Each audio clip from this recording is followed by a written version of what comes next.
Hi there, my name is Nisha and I teach first year writing at Carnegie Mellon University. Today's workshop, online workshop, is brought to you by the Video Writing Tutor Project, and I want to help you write more concisely. So this video is going to teach you a crucial principle of concise writing that will make your sentences more streamlined and direct. Before we get started, and you can see exactly what we're going to cover today up at the top bar of your video, I want to briefly talk about why it's important to be concise and why writing isn't already concise, why a lot of the writing that we see is a little wordier than it maybe needs to be. So to give you an example and remind you what this wordy writing might look like, go ahead and take a look at this quote. And you can pause your video to read this over. So hopefully you had time to read this quote. As you can see, it took me a while to understand the meaning of this quote. And it's a fairly simple concept, I believe, but it's written in such a complex way that it really is time and energy intensive to unpack what it's trying to say. So why do people write like this? Why take a simple concept and make it more complicated than it needs to be? Here's one reason, and again, you can pause your video to look this over.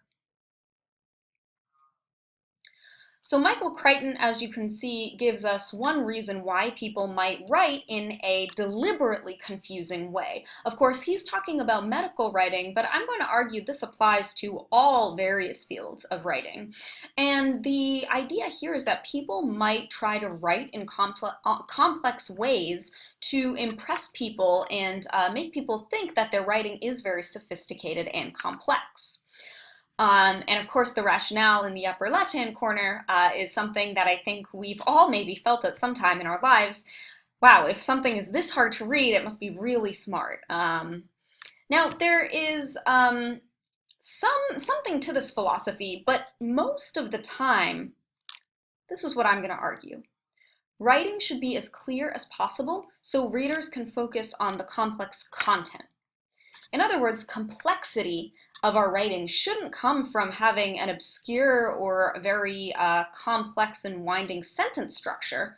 Rather, the complexity of our ideas and of our writing should come from the content itself, your innovative, interesting analysis and research and ideas and theories.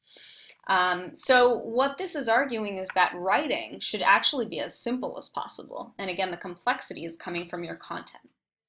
So to do this, to make your writing as simple as possible, we can think of a principle and use a principle called the action agent principle. So you can think of your sentences being comprised of an action and an agent. So here you can see the designers customize the logo. The designers are our agent. They're the person doing the action. And the action here is the verb customize. So the designers, our agent, customize the logo. Similarly, the internet, the person or thing doing our action, connects, which is our action. So the internet is our agent. A very strong buildup at the front of a plane is known as a shock wave. So the very strong buildup is our agent, the thing doing the action. And what is it doing? It's just known. So is known is our action there. So most verbose writing actually comes from mixing up the action and or the agent. So take our simple sentence again to the left, the designers customize the logo. Again, we went over this, the designers are the ones doing the action, and what are they doing? They're customizing.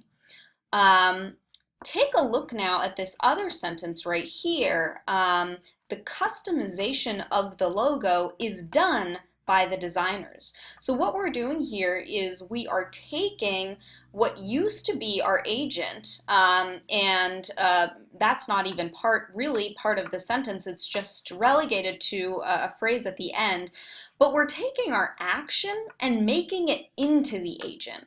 So whereas customize is actually the action here, now we're taking it and saying the customization.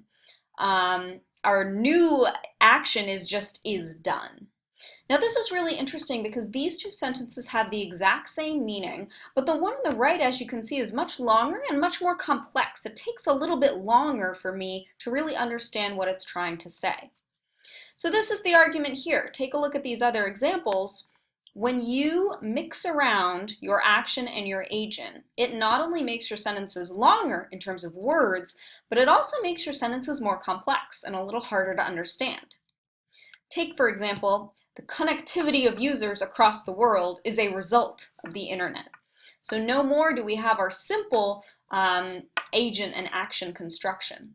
Similarly, this one's really long. When there is a very strong buildup at the front of the plane, it is what is known as a shock wave. Again, not catastrophic, but when your writing has a lot of these phrases that mix up the action and the agent, it is going to take longer for your reader to get through.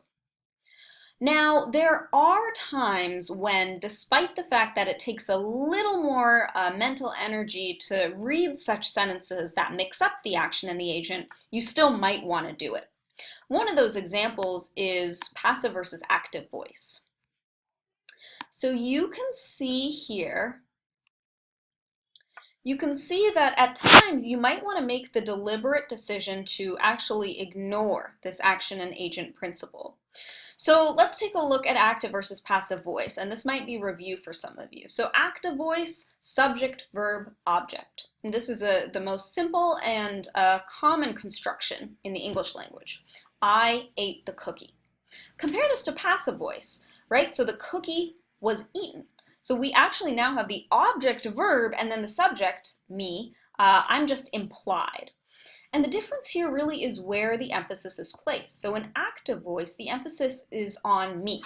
I ate the cookie. It was me who did it. So there's a big emphasis on the subject of the sentence and the agent who did the action.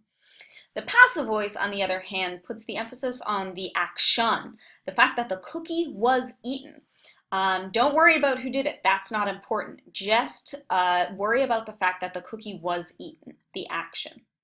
Now, this explains why the passive voice is often used in the method section, especially of scientific writing.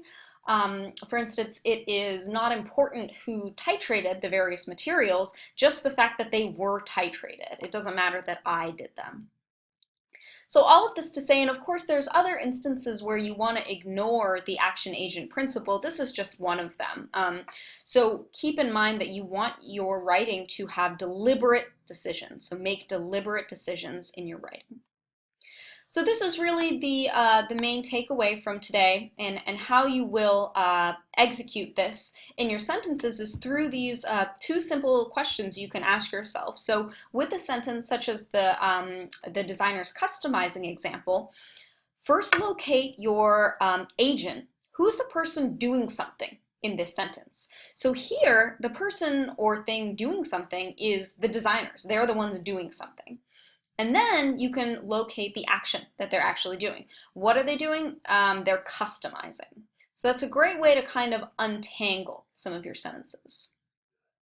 What you can do now on this video is actually pause your video and see if you can take a stab at revising some of these following sentences. As short as you can get them, that is going to be ideal. So go ahead and pause your video.